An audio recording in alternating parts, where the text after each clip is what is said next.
ونؤمن به ونتوكل عليه ونعوذ بالله من شرور أنفسنا ومن سيئات أعمالنا من يهده الله فلا مضل له ومن يضلل فلا هادي له وأشهد أن لا إله إلا الله وحده لا شريك له وأشهد أن محمدًا عبده ورسوله أرسله بالحق بشيرا ونذيرا وداعيا إلى الله بإذنه وسراجا منيرا أما بعد فقد قال الله تعالى في كلامه القديم والفرقان الحميد أعوذ بالله من الشيطان الرجيم بسم الله الرحمن الرحيم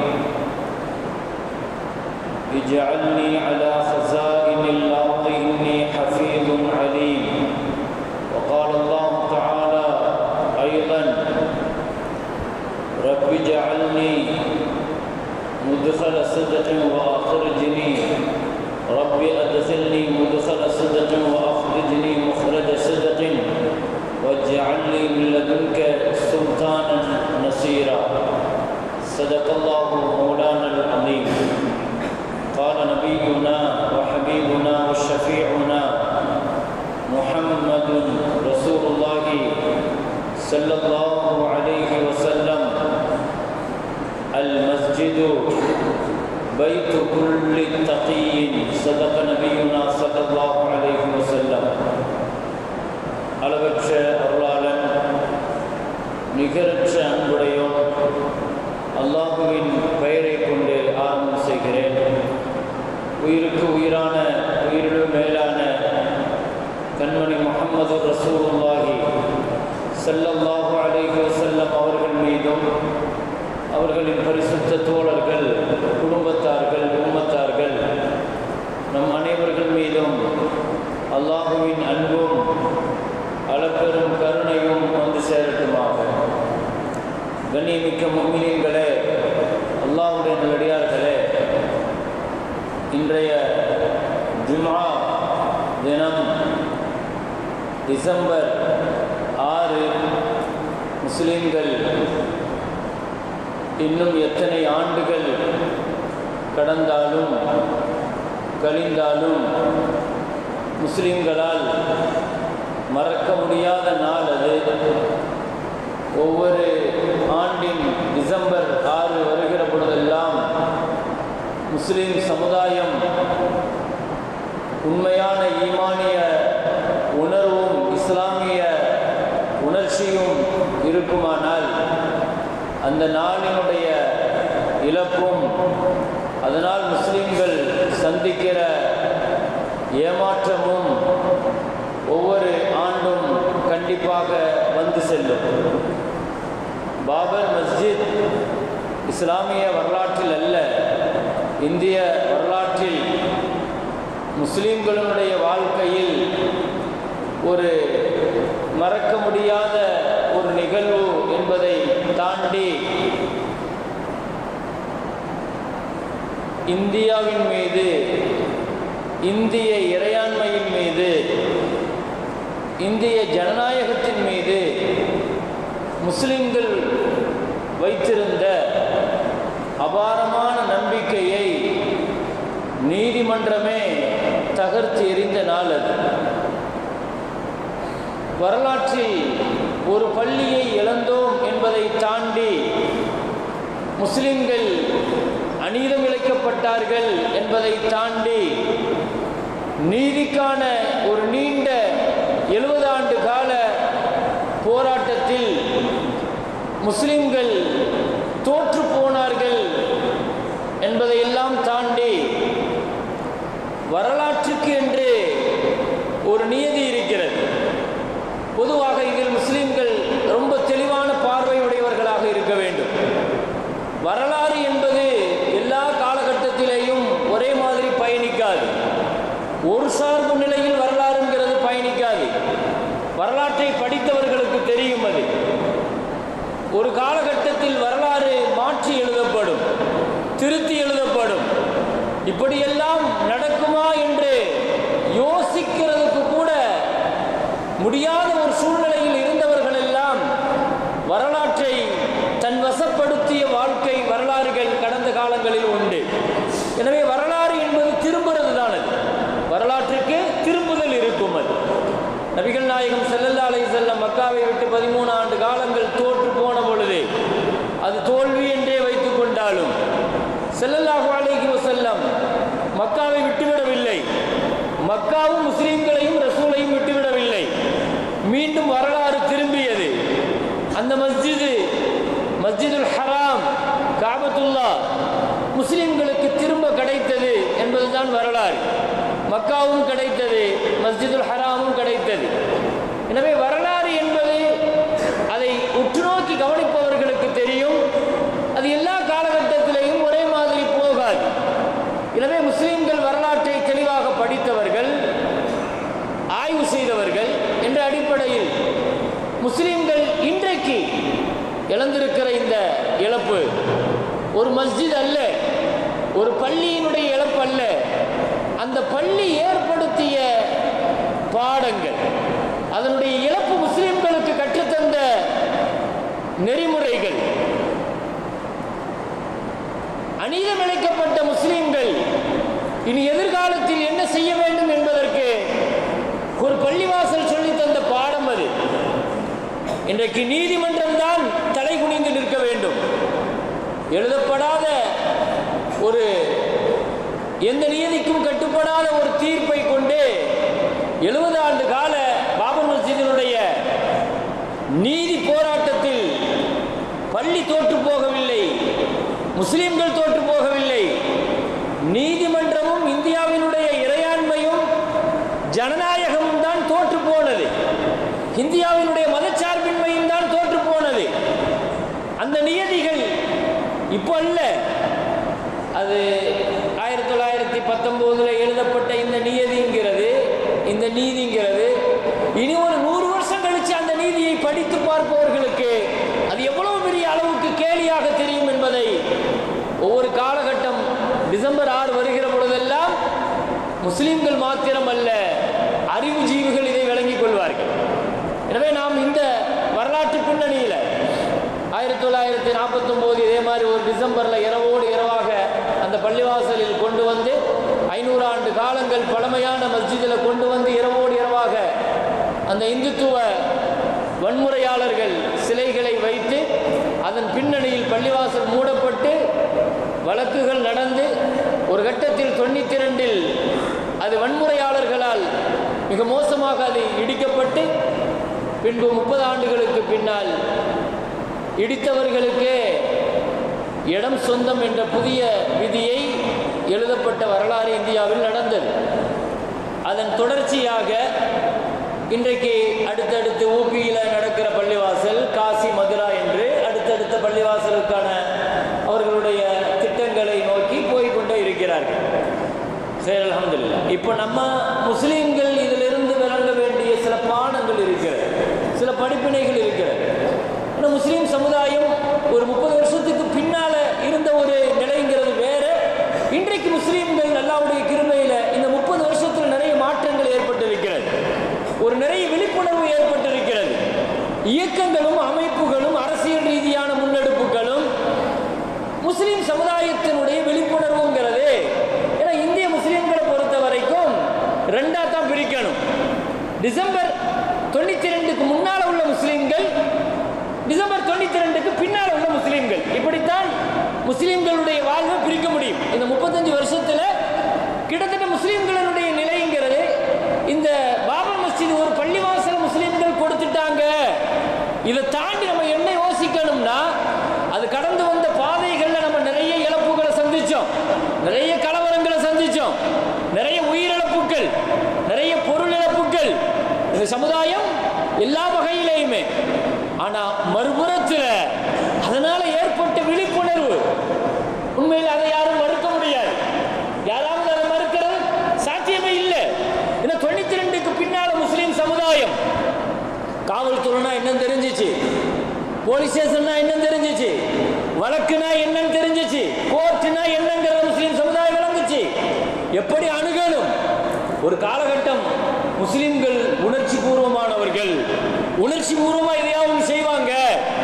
இப்படியெல்லாம் முஸ்லிம்களின் மீதான ஒரு அவப்பெயர்களை உண்டாக்குவதற்கான முயற்சிகள்ல செய்து கொண்டிருந்தது மாறி அல்லாஹ்வுடைய கிருபையில் அறிவுபூர்வமாக எந்த ஒன்றையுமே உணர்ச்சி பூர்வமாக சிந்திக்காமல் தூர நோக்கான பார்வையாக முஸ்லிம் சமுதாயம் இனி எப்படி பயணிக்க வேண்டும்.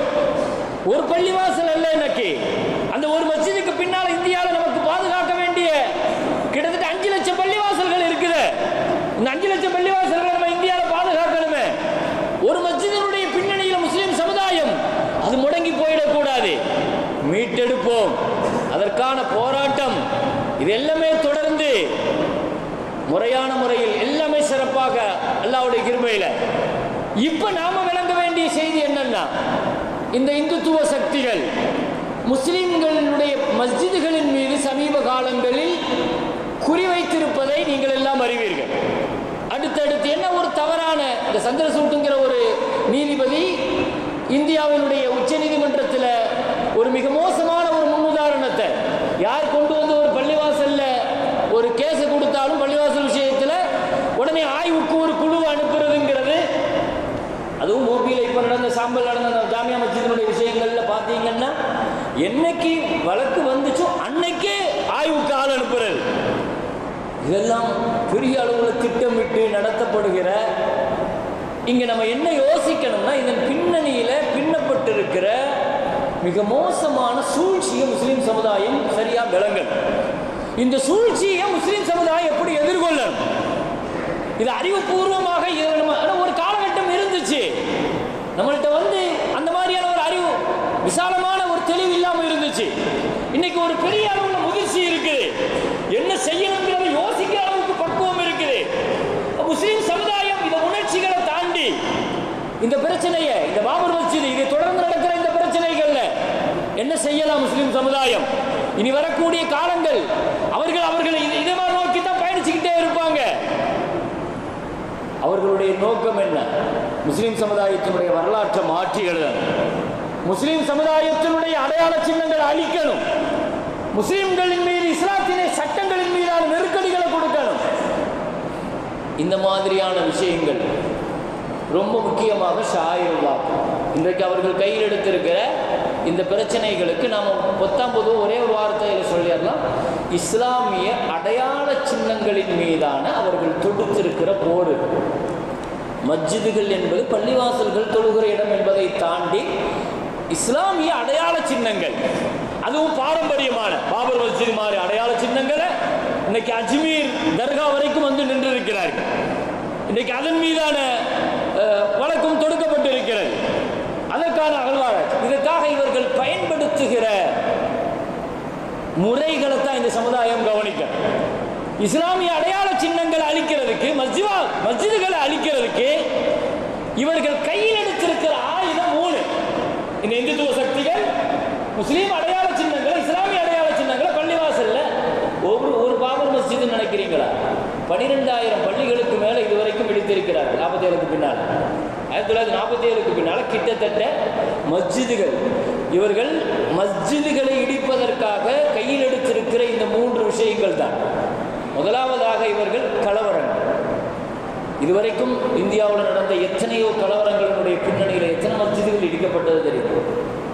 கலவரங்கள், அதை தாண்டி தொல்லியல் ஆய்வுங்கிற பெயரில், அகழ் ஆராய்ச்சிங்கிற பெயரில், அகழ்வாராய்ச்சியினுடைய அமைப்பை நிறைய பள்ளிவாசல்கள் இன்னைக்கு வரைக்கும் அவன் கையில் வச்சிருக்கான், அவன் கஸ்டடியில் வச்சிருக்கான். மூன்றாவதாக நீதிமன்றத்தினுடைய துணையை கொண்டு, நீதிமன்றம், அகழ்வாராய்ச்சி, கலவரங்கள், இந்த 3ஐயும் வைத்துக் கொண்டு இஸ்லாமிய அடையாள சின்னங்களின் மீது நடத்தப்படுகிற இந்த தொடர் தாக்குதல் முஸ்லிம் சமுதாயம் என்ன செய்யணும்? இந்த ஷாயிருல்லாக்களை, இந்த மஸ்ஜிதுகளை, அல்லாஹ்வினுடைய அடையாள சின்னங்களை பாதுகாக்கிறதுக்கு முஸ்லீம்கள் இனி என்ன செய்யணுங்கிறத யோசிக்கணும். என்ன செய்யலாம்? மஸ்ஜிதுகளை பாதுகாக்கிறதுக்கு நாம் இனி உள்ள காலங்களில் என்ன செய்யணும் என்பதுதான் இனி உள்ள காலங்கள் நாம் யோசிக்க வேண்டிய விஷயம். அதற்கு முதலாவதாக பெருமக்கள் சொல்லுகிற முதல் அறிவுரை இதுதான்.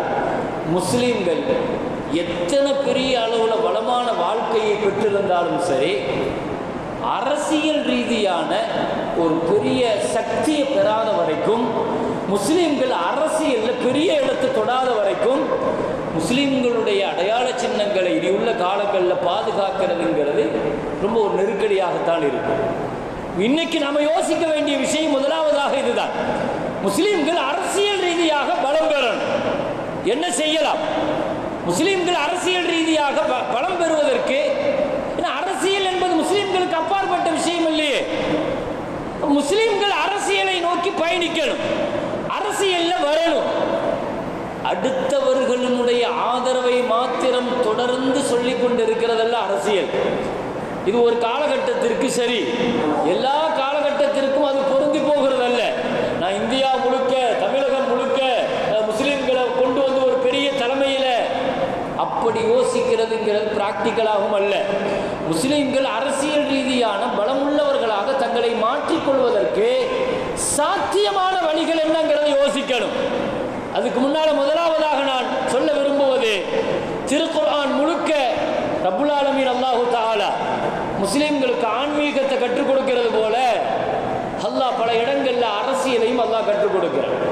அரசியல் என்பது முஸ்லீம்களுக்கு அந்நியப்பட்டதல்ல. திட்டமிட்டு முஸ்லீம்களை அரசியலில் இருந்து தூரப்படுத்தியிருக்கிறார்கள். அரசியல் என்பது அது முஸ்லீம்களுக்கு அவதூறான வார்த்தை கிடையாது. நபிகள் நாயகம் ஸல்லல்லாஹு அலைஹி வஸல்லம் அரசியல் செய்திருக்கிறார்கள், நபிமார்கள் அரசியல் செய்திருக்கிறார்கள். திருக்குர்ஆன்ல அல்லாஹு தஆலா நம்ல் என்ற சூறால அல்லாஹு தஆலா சொல்லுவாள், சுலைமான் நபியினுடைய அரசியலை பற்றி அல்லாஹ் குர்ஆன்ல சொல்லிட்டு வரும்போது ஒரு வார்த்தையை அல்லாஹ் சேர்த்து சொல்றான். இன்னல் முலூக இதா தஹலு கரியத்தன் அஃப்ஸதுஹா வஜஅலு அஇஸ்ஸத அஹ்லிஹா அதில்லா. இந்த அரசியல் தப்பானவர்களுடைய கரத்தில் அதிகாரமாக கிடைக்கிற பொழுது அவர்கள் அந்த ஊரையும் அந்த மக்களையும் நாசமாக்குவார்கள். அந்த ஊரினுடைய கண்ணியமானவர்களை அவர்கள் இழிவுபடுத்துவார்கள். என்ன சொல்ல வருகிறான் ரப்புல் ஆலமீன் அல்லாஹு தஆலா? உரிய காலத்தில் அரசியல் ரீதியான பலத்தை நீங்க கையில் எடுக்கலன்னா இழிவும் அழிவும் உங்களுக்கு வரும் என்று குர்ஆன் சொல்கிறது. எந்த துறையில் முன்னேறினாலும் சரி, ஆன்மீகத்தில் சிறப்பாக இருக்கிறோம், பெரிய அளவில் நல்லதா இருக்கிறோம், பொருளாதாரத்தில் எல்லாமே இருக்குது. ஆனால் அரசியல் பலத்தில் இல்லை, அதிகார பலத்தில் இல்லை. அரசியலும் அதிகாரத்தை நோக்கி முஸ்லிம் சமுதாயம் இனி பயணிக்க வேண்டும். அதிகார துறைகளுக்கு வரணும். துறை சார்ந்த பல்வேறு டாக்டர்கள், இன்ஜினியர்கள் இதையெல்லாம் தாண்டி இனி உள்ள காலங்களில் முஸ்லிம்கள் தங்களுடைய இஸ்லாமிய அடையாள சின்னங்களை, மஸ்ஜிதுகளை பாதுகாக்கிறதுக்கு அரசியல் ரீதியாக பலமுள்ளவர்களாக நாம் ஆகணும். அதிகார மட்டத்திற்கு வரணும். ஒரு குஜராத் கலவரம் 3000 பேர்களுக்கு மேலே முஸ்லீம்களை பழிகொண்ட பொழுது திட்டமிட்டு முஸ்லீம் சமுதாயத்தை அழிப்பதற்காக நடத்தப்பட்ட அந்த கலவரத்தில் குஜராத்தினுடைய ஒரு ஊரில் உள்ள ஒட்டுமொத்த முஸ்லீம்களும் பாதுகாக்கப்பட்டார்கள். ரொம்ப ஆச்சரியமான வரலாறு. ஒருவர் சொல்கிறார், என்ன காரணம்னு சொல்கிறாருன்னா, அந்த ஊரினுடைய காவல்துறையில் இருந்த ஒரு உயர் அதிகாரி முஸ்லீமாக இருந்தார். அவர் அந்த ஊரினுடைய எல்லா முஸ்லீம்களையும் கொண்டு வந்து அந்த நேரத்தில் சிறையில் போட்டார், சிறைச்சாலையில் போட்டுட்டார். அந்த இடத்துல, அதிகார இடத்துல ஒரு முஸ்லீம் இருக்கிற பொழுது ஒரு பெரிய ஊரே பாதுகாக்கப்படுது, முஸ்லீம் சமூகம். அப்போ முஸ்லீம்கள் பல்வேறு விஷயங்களில் கவனம் செலுத்துகிற அதே நேரத்தில் அரசியல் ரீதியான நமக்கான ஆளுமை, அமெரிக்காவில் கருப்பினத்தவர்கள்னு சொல்லிட்டு இருக்கிறாங்க. இப்போ அவங்களுடைய நிலைகள் என்ன அப்படின்னு சொல்லி சொன்னால், அவங்க அமெரிக்காவில் 2 கட்சி தான் இருக்குது. ஒன்று குடியரசு கட்சி இருக்குது, இன்னொன்று ஜனநாயக கட்சி இருக்குது. அமெரிக்காவை பொறுத்த வரைக்கும் குடியரசு கட்சி இதுக்கு எப்பொழுதுமே அவங்க ஓட்டு போட மாட்டாங்க, கருப்பினத்தவர்கள். அதே மாதிரி ஜனநாயக கட்சிக்கு ஓட்டு போடுறதை தவிர இவங்களுக்கு வழியும் இல்லை. இதே நிலத்தை இன்னைக்கு முஸ்லீம்களுக்கு அரசியல் ரீதியாக முஸ்லீம்களுக்கு நிலை இன்னைக்கு இதுதான். முஸ்லீம்களுடைய இந்திய அரசியல்ங்கிறது என்ன நினைக்கிறீங்க? இன்னைக்கு இந்துத்துவம் போன்ற இந்த கட்சிகளுக்கு முஸ்லீம்களுடைய ஓட்டு தேவை கிடையாது. முஸ்லீம்கள் ஓட்டு போடுறதும் இல்லை, ஓட்டு போட போறதும் இல்லை அவர்களுக்கு. அதே சமயத்தில் தங்களை மதச்சார்பின்மை கட்சிகளாக காட்டிக்கொள்ளக்கூடியவர்களுக்கு ஓட்டு போடுறதை தவிர முஸ்லீம்களுக்கு இன்னொரு வழியும் கிடையாது. அன்னைக்கு அமெரிக்காவினுடைய கருப்பினத்தவர்களுக்கு என்ன நிலையோ அதே நிலைத்தான் இன்னைக்கு முஸ்லீம்களுடைய இந்திய அரசியல் நிலை. இன்னைக்கு எல்லா சமுதாயத்தினர்களும் ஓட்டு போடுவதற்கு அளவுகோல் இருக்குது. அவர்கள் பார்க்க முடியும். எதை மின்சாரம் எப்படி இருக்குது, மருத்துவம் எப்படி இருக்குது, சாலை எப்படி இருக்குது, வருமானம் எப்படி இருக்குது, இப்படி பல்வேறு விஷயங்களை வச்சு அளவுகோலாக பார்த்து அவங்க ஓட்டு போடுறதுக்கான வழிமுறைகள் இருக்குது. முஸ்லீம்கள் அளவுகோல் என்ன? முஸ்லீம்கள் ஓட்டு போடுவதற்கான அளவுகோல் என்ன? கல்லறிகிறதுலேருந்து எப்படி நம்மளை காப்பாற்றிக்கிறது, கலவரத்திலிருந்து எப்படி நம்மளை காப்பாற்றிக்கிறது, வன்முறையான தீவிரவாதிங்கிற அவப்பெயர் பட்டத்திலிருந்து முஸ்லீம் நம்ம எப்படி காப்பாற்றிக்கிறது, இந்த மாதிரியான அளவுகோலை வச்சுதான் இன்னைக்கு முஸ்லீம்களுடைய ஓட்டு தீர்மானிக்கப்படுது, முஸ்லீம்களுடைய அரசியல் தீர்மானிக்கப்படுது. வெறும் ஓட்டு வங்கிகளாக மாத்திரம் இருக்கிறோம். ஆனா இது மட்டுமே தொடர்கதையாக இருந்தால் முஸ்லீம்கள் எதிர்காலத்தில் இது போன்ற பல பள்ளிவாசல்களை இழக்க வேண்டிய நேரிடும். இன்றைக்கு வக்ஃபின் மீது வைத்திருக்கிற, நான் ஏற்கனவே ஞாபகப்படுத்தினேன், வக்ஃபு சட்டத்தின் மீது வைத்திருக்கிற இந்த மிக மோசமான இந்த தாக்குதலினுடைய பின்னணியில் ஒரு பெரிய திட்டம் இருக்கிறது. வக்ஃபினுடைய அதிகாரத்தை எடுத்து நீதிமன்றத்தினுடைய கையில, அதிகாரத்துறையினுடைய கையில, ஒவ்வொரு மாவட்டத்தினுடைய கலெக்டருடைய கையில கொடுக்கப்படுதுன்னா இதனுடைய பின்னணியில ஒரு பாபர் மஸ்ஜிதுக்கு அவர்கள் காத்திருக்க வேண்டியது இருந்துச்சு. ஒரு பாபர் மஸ்ஜிதை முஸ்லிம்கள்ட்ட இருந்து இடிக்கிறதுக்கும் பிடுங்கிறதுக்கும் 70 வருஷம் காத்திருக்க வேண்டியது இருந்துச்சு. ஆனால் வக்ஃபின் மீது அவர்கள் வைத்திருக்கிற இந்த சட்டம் அமலுக்கு வந்தால் அவர்கள் ஒரு பள்ளிவாசலின் மீது வழக்கு போட்டால் நீதிமன்ற துணையை கொண்டு அடுத்த சொல்லி பள்ளிவாசலை ஆக்கிரமிச்சிட முடியும். இதனுடைய பின்னணியில் அவர்கள் எடுத்திருக்கிற மிக மோசமான இந்த திட்டங்களை எல்லாம் முஸ்லிம் சமுதாயம் விளங்கிக் கொள்ள வேண்டும். இனி உள்ள காலங்கள் முஸ்லிம்கள் அதிகாரிகளை, நீதிமன்ற நீதிபதிகளை தொடர்ந்து முஸ்லிம் சமுதாயம் பார்த்தாச்சு. அதிகாரத்துறையில் எப்படி இருக்கிறாங்க, நீதிமன்றம் எப்படி இருக்குது, ஆட்சி அதிகாரத்தில் முஸ்லிம் சமுதாயம் எந்த நிலையில் இருக்கிறாங்க. நாம் அந்த மட்டத்திற்கு, அதிகார இடத்திற்கு இனி வந்தால் மட்டும்தான், ஆட்சிக்கான அந்த இடத்தில் முஸ்லிம் சமுதாயம் வந்தால் மட்டும்தான். இன்றைக்கு முஸ்லிம்களுடைய நிலை நான் இன்னும் தெளிவாக சொல்வதானால், அரசியல் ரீதியாக முஸ்லிம்களை இந்த இடத்தில் கொண்டு வந்து நிறுத்தியதற்கு இந்துத்துவ சக்திகள் ஒரு முக்கியமான காரணம் என்று சொன்னால், மறுபுறத்தில் முஸ்லிம்கள் அரசியல் இந்த இடத்துக்கு வந்ததற்கு மதச்சார்பின்மை கட்சிகள் என்று தங்களை காட்டிக் கொள்ளக்கூடியவர்களும் ஒரு வகையில் இதற்கு துணைதான் போயிருக்கிறார்கள் என்று சொல்ல வேண்டும். மிக கவனமாக முஸ்லிம்கள் அந்த அதிகாரத்துறைக்கு வராமல் பார்த்துக் கொள்கிறார்கள். 3% இடத்தை தந்துட்டு இப்படி ஒரு இமேஜ் அவர்களால் உருவாக்க முடியும். உங்கள்கிட்ட 3% நிரப்புறதுக்கு கூட உங்கள்கிட்ட ஆள் இல்லை இருக்கிறார்கள். ஆனா அப்படி ஒரு கேள்வியை கேட்டு இந்த முஸ்லிம்களே கேட்கிற அளவுக்கு செஞ்சிருக்கிறாங்க. நம்மள்ட்ட இந்த 3%க்கு ஆள் இல்லையே அப்படின்னு கேட்கிற அளவுக்கு பண்ணிருக்கிறாங்க. ஒரு 17% இருக்கிற இந்த இந்தியால 3% உங்களுக்கு தந்தா கூட உங்களால நிரப்புறதுக்கு ஆள் இல்லைன்னு சொல்லி முஸ்லிம்கள் கேட்கிற அளவுக்கான ஒரு வேலையை செஞ்சிருக்கிறாங்க. அரசியல் என்பது முஸ்லிம்களுக்கு அப்பாற்பட்டது கிடையாது. எப்படி சாத்தியமாகும் அரசியல் என்பது இன்னைக்கு முடிவு பண்ணி நாளைக்கு எம்எல்ஏவா எம்பியாக அப்படி அல்ல. இது அரசியல் ரீதியான இன்னைக்கு நம்மள்கிட்ட தரப்பட்டு இருக்கிற ஒரு மஹல்லா, ஒரு மஸ்ஜித், இன்னைக்கு எந்த சமூகத்திற்கும் அப்படி கிடையாது. இந்த கட்டமைப்பு கிடையாது. இப்படி ஒரு மஸ்ஜிது, இந்த மஸ்ஜிதை சார்ந்து இருக்கிற இந்த மஹல்லா, இது ஒரு சின்ன ரிப்பப்ளிக்னு சொல்லுவாங்க, ஒரு குட்டி குடியரசு. நமக்கு தரப்பட்டு இருக்கிற ஒவ்வொரு மஹல்லாவும் அது சின்ன ஒரு குடியரசு. நினைச்ச நேரத்தில் நினைச்ச செய்திகளை கொண்டு போக முடியும். இப்படி ஒரு கட்டமைப்பு எந்த சமுதாயத்துக்கும் கிடையாது. இப்படி ஒரு ஊடகம் எந்த சமுதாயத்துக்கும் கிடையாது. முஸ்லிம்களை எங்கெல்லாம் அழிக்க பார்க்கிறார்களோ அங்கெல்லாம் அவர்களுடைய பார்வை. அதுக்காக ஒரு 60,000 பேரை ஸ்பெயின்ல அனுப்பி வச்சாங்க. ஸ்பெயினுடைய பிரச்சனைகள் நடந்துகிட்டு இருக்கும்போது முஸ்லிம்களுடைய பலம் என்னங்கிறத கள ஆய்வு நடத்தினாங்களாம். ஏன் முஸ்லிம்கள் இவ்வளவு பெரிய பலமிக்கவர்களாக இருக்கிறாங்க? ஸ்பெயினை 800 வருஷம் கையில வச்சிருக்கிறாங்க. பலமா இருந்தப்ப ஸ்பெயின்ல கள ஆய்வு நடத்துறதுக்கு 60,000 பேர் உளவாளிகள் உள்ள வந்து கள ஆய்வு நடத்திட்டு அவர்கள் சொன்னது என்ன தெரியுமா? அவங்கள்ட்ட ஒரு 4 விஷயம் இருக்குது, அந்த 4 தான் அவங்கள கட்டி போட்டு வச்சிருக்குது அப்படின்னாங்களாம். அதுக்கு சொன்னாங்க, இவங்க ஒவ்வொரு நாளும் மஸ்ஜிதுங்கிற பெயர்ல 5 வக்து அவங்க ஒன்று கூடுறாங்க. வாரத்துக்கு ஒரு தடவை ஜும்மாங்கிற பெயர்ல அவங்க ஒன்று கூடுறாங்க. வருஷத்துக்கு ஒரு தடவை ஈதுங்கிற பெயர்ல ஒட்டுமொத்தமா ஒன்று கூடுறாங்க.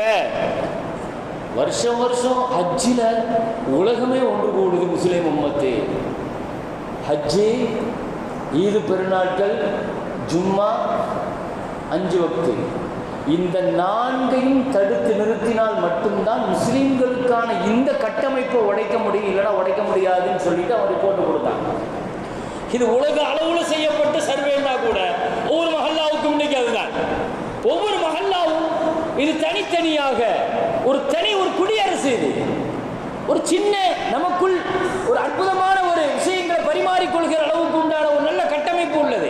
எனவே மஹல்லா, மஸ்ஜித் இப்படி ஒரு கட்டமைப்பு இருக்கிற ஒரு இடத்துல அரசியல் ரீதியான பலம், நான் சொல்வது போல அரசியல் ஆளுமைகளை கண்டுபிடிக்கிற பொறுப்பு மஹல்லாக்கள்ல இருக்குது. ஏற்கனவே இருக்கிற அரசியல் தலைமைகளை விமர்சித்து அந்த பாத்ரூம், அந்த சோசியல் மீடியாவினுடைய கழிவறைன்னு ஒன்று இருக்குது பாருங்க, அதில் கண்டதெல்லாம் எழுதி இருக்கிற அரசியல் தலைமைகளை பலகீனப்படுத்தி விமர்சித்து அதையும் ஒன்றுமில்லாமல் ஆக்கி இந்த சமுதாயம் தலைமைக்காகத்தான் இயங்குகிறது. அரசியல் வழிநடத்துவதற்கான தலைமையை தேடிக்கொண்டே இருக்கிறது. அப்போ தொடர்ந்து இன்றைக்கு முஸ்லீம்கள் அரசியல் ரீதியான ஒரு நல்ல ஒரு நிலைக்கு வருவதற்கான வாய்ப்பாக மஹல்லாவினுடைய கட்டமைப்புங்கிறது ரொம்ப முக்கியம். மஸ்ஜிதுகளை இனி பாதுகாக்கணும்னு சொன்னால் கண்டிப்பாக இந்த கட்டமைப்புக்குள்ள மஹல்லாக்களை கொண்டு வரணும். மஸ்ஜிது சார்ந்த, அதனால தான் குர்ஆன்ல அல்லாஹ் தஆலா சொல்லுவான், இப்ராஹிம் அலைஹிஸ்ஸலாத்துடைய விஷயத்தில் காபத்துல்லாஹுவை கட்டும்போது கட்டிட்டு அப்படி போகிற இப்ராஹிம் அலைஹிஸ்ஸலாம் நமக்கு தெரியும் தானே. காபத்துல்லாஹு உலகத்தினுடைய முதல் பள்ளிவாசல் கட்டப்பட்டுச்சு, கட்டிட்டு அப்படி போயிட்டாங்களா? என்ன செஞ்சாங்க? குர்ஆன்ல அல்லாஹ் சொல்றான், இன்னி அஸ்கன்து மின் ذُرِّيَّتِي بِوَادٍ غَيْرِ ذِي زَرْعٍ عِندَ بَيْتِكَ الْمُحَرَّمِ. யா அல்லாஹ், உனக்காக நான் இந்த பள்ளிவாசலை கட்டியிருக்கிறேன், இந்த பள்ளிவாசலை பக்கத்தில் என் குடும்பத்தை குடி வச்சுட்டு போறேன்னு சொன்னார். மஸ்ஜிதுகளை பாதுகாக்கணும்னா இனி மஸ்ஜிதுகளை சுற்றி முஸ்லீம்களுடைய குடியிருப்புகள் வரணும். இது முதல் அடிப்படையான விஷயம். முஸ்லீம்கள் அரசியல் ரீதியான பலம்ங்கிறது எப்படி சாத்தியங்கிறது ஒரு ஜும்மாவில் தொடர்ந்து நம்ம இன்ஷா அல்லாஹ் இது சம்பந்தமாக அடுத்த வாரங்களிலும் பேசலாம். ஆனால் முதல் விஷயம் என்னன்னா, ஒரு முஸ்லீம் முதல்ல ஒரு இடம் பார்க்கறதாக இருந்தால், இடம் வாங்குறதாக இருந்தால், வாடகைக்கு பார்க்கறதாக இருந்தால், முதல்ல மஸ்ஜிதுகள் சார்ந்தவர்கள் வர வேண்டும். இனி உள்ள காலங்களில் மஸ்ஜிதுகளை பாதுகாக்கிறதுக்கு இது ரொம்ப முக்கியம். பள்ளிவாசலை ஒட்டி இருக்கிற போது உள்ள பயன்பாடுகள் என்னங்கிறத நம்ம ஹதீஸ்ல நிறைய விஷயங்கள் வரும். அப்ப முதல் கட்டமாக இந்த முடிவு முஸ்லீம்கள் எடுக்கணும்.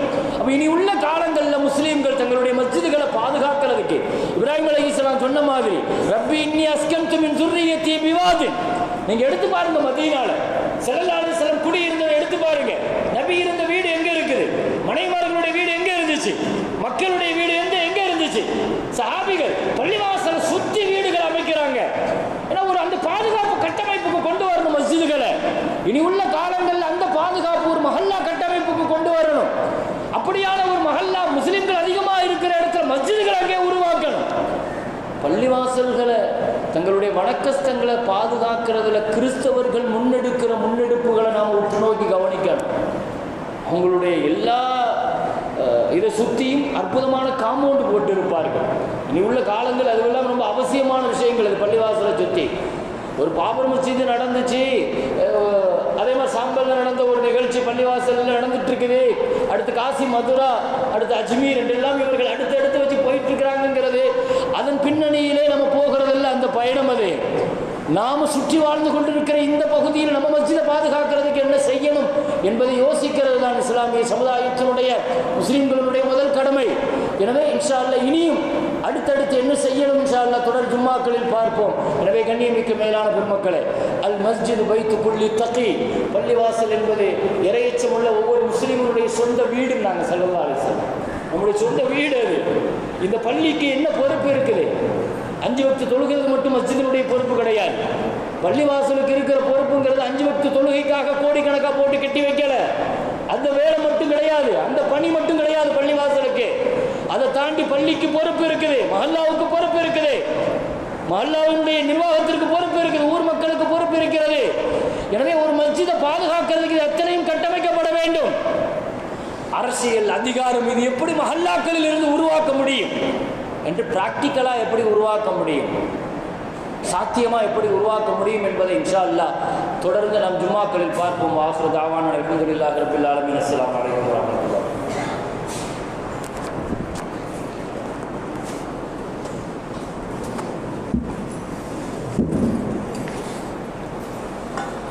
வபரகாத்துஹு.